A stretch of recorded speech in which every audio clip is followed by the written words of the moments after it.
All right, so I got an email about a week ago about these shoes coming in at a local Fleet Feet. I shot over there, picked up a pair of the Rincon 2s, tried on these bad boys in a 10. That's what I wear in Saucony and in Brooks. So I just figured that was a good place to start. This is my first Hoka. And yeah, I think they fit pretty great at a 10. We'll go more into the fit in a minute. This is my first impressions of these guys. I've now done about 16 miles in the Rincon 2s. So yeah, just kind of breaking down the shoe. I'll start off with the laces. I think the laces are good. They don't come untied. I think they're a good length. I do still use the, I'm using the top.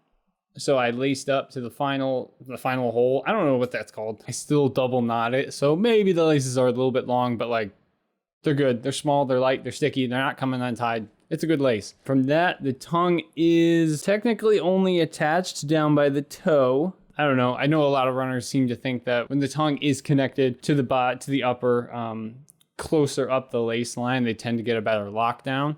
They did not seem to think that was necessary for this shoe.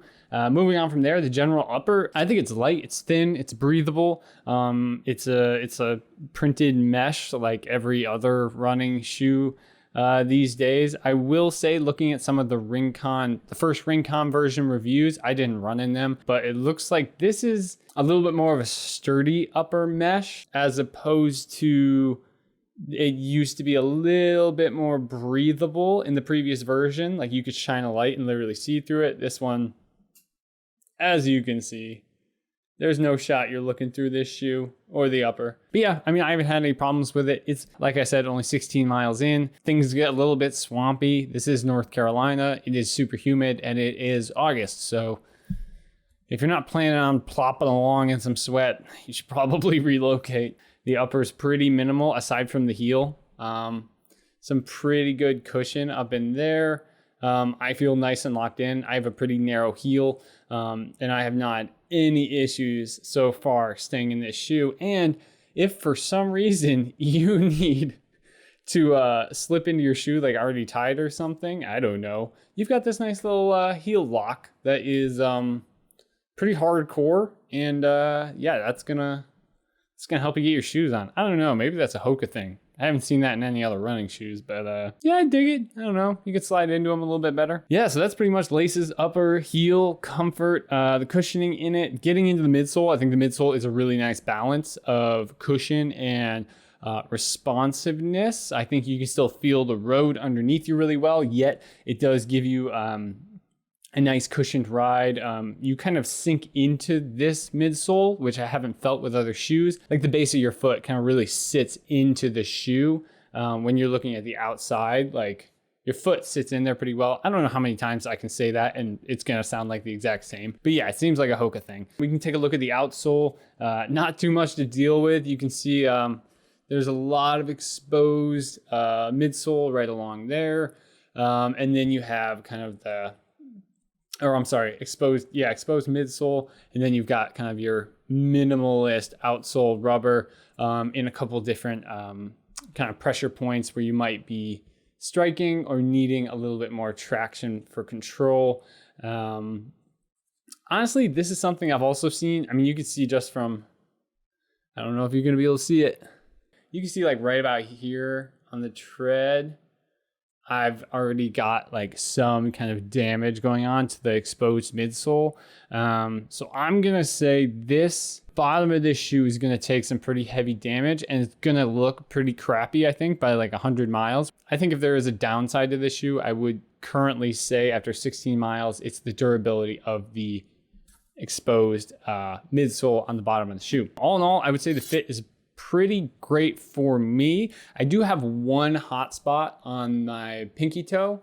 Actually, it's not really my pinky toe. It's the next toe in, and it's right underneath the bottom of my toe. So it's not like the front of the toe where it's meeting the shoe. It's more the bottom of the toe, and it might be rubbing a teeny bit. From my experience, not a big deal.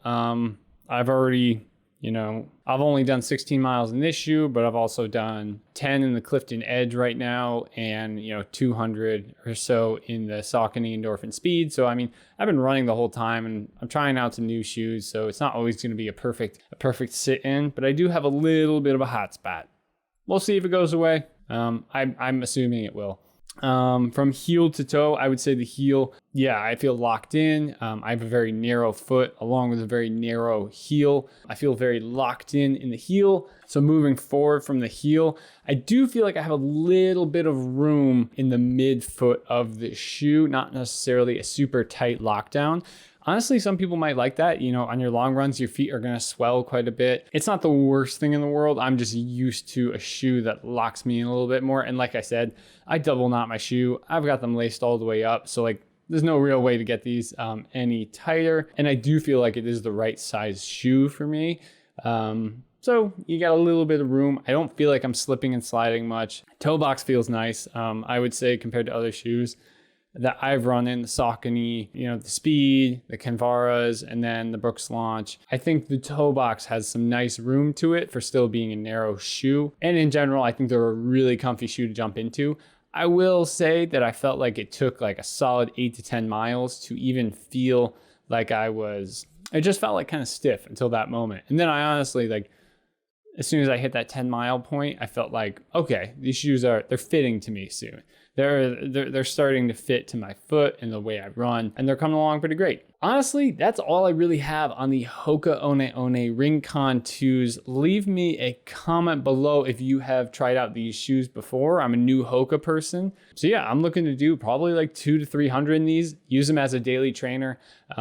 They are pretty light, about 7.7 ounces, 5mm drops. So I would say you could use these for tempo intervals. I know I'm going to. I'll test them out for everything pretty much.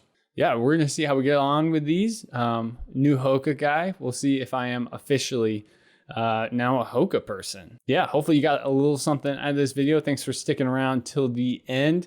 And please feel free to like, comment, or subscribe. And I'll see you in the next video. Enjoy your runs. Stay safe. Keep on keeping on. All right, that's it.